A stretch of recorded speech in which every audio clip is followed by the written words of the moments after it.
জেলা প্রশাসকের অনুমতি লাগবে এবং সিটি কর্পোরেশন যদি কোথাও হাট বাজার ইজারা দেয় সেখানে জেলা প্রশাসককে অবহিত করতে হবে।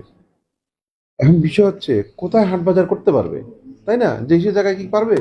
পারবে না।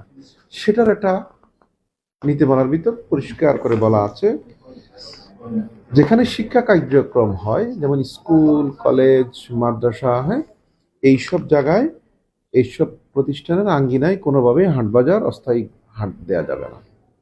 সড়ক, মহাসড়ক এবং তার তৎসংলগ্ন স্থান, রেলওয়ের আশেপাশে, রেল লাইনের উপরে, এগুলোতে হাট দেয়া যাবে না। কেমন?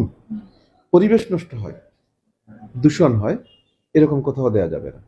তার মানে হচ্ছে আমাদের কাছে গাইডলাইন একদম পরিষ্কার, একদম ক্লিয়ার। সেটা হচ্ছে শিক্ষা প্রতিষ্ঠানের মাঠে হবে না, সড়কে মহাসড়কে হবে না, এবং পরিবেশের দূষণে এরকম কোনো জায়গা হবে না।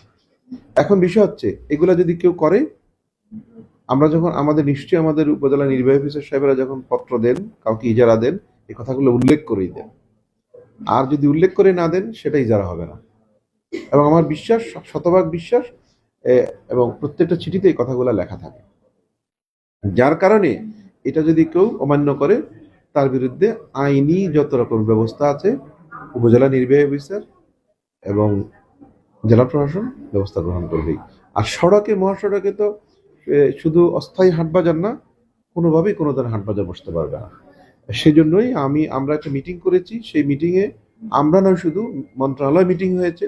সেখানে রোডস অ্যান্ড হাইওয়ে, সড়ক ও মহাসড়ক বিভাগকে বলা হয়েছে রাস্তার উপরে, রাস্তার আশেপাশে যত ধরনের হাটবাজার আছে এগুলো ইমিডিয়েটলি রিমুভ করতে হবে। তারা যদি পত্র দিয়ে থাকে, দে আর ডুইং গ্রেট। আর তারা যদি না করে থাকে, আমরা আছি ওভারসি করার জন্য। পরিষ্কার কথা। যারা ইজারা নিয়েছে তারা তো আসলে তারা যেটা বলছে যে তারা বৈধ ভাবে আসলে এই চাঁদাটা তুলছে, তাদের দাবি। হ্যাঁ, এখানে বিষয় আছে কি বৈধ, তাদের কাগজটা বৈধ, তাদের স্থানটা বৈধ না।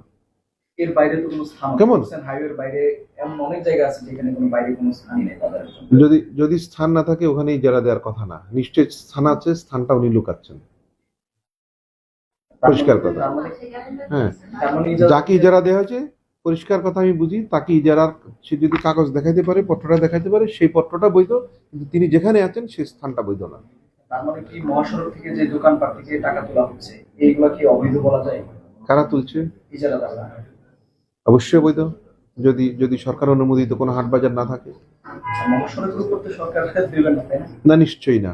সেই ক্ষেত্রে কি তাদের বিরুদ্ধে কোনো ব্যবস্থা নেবেন?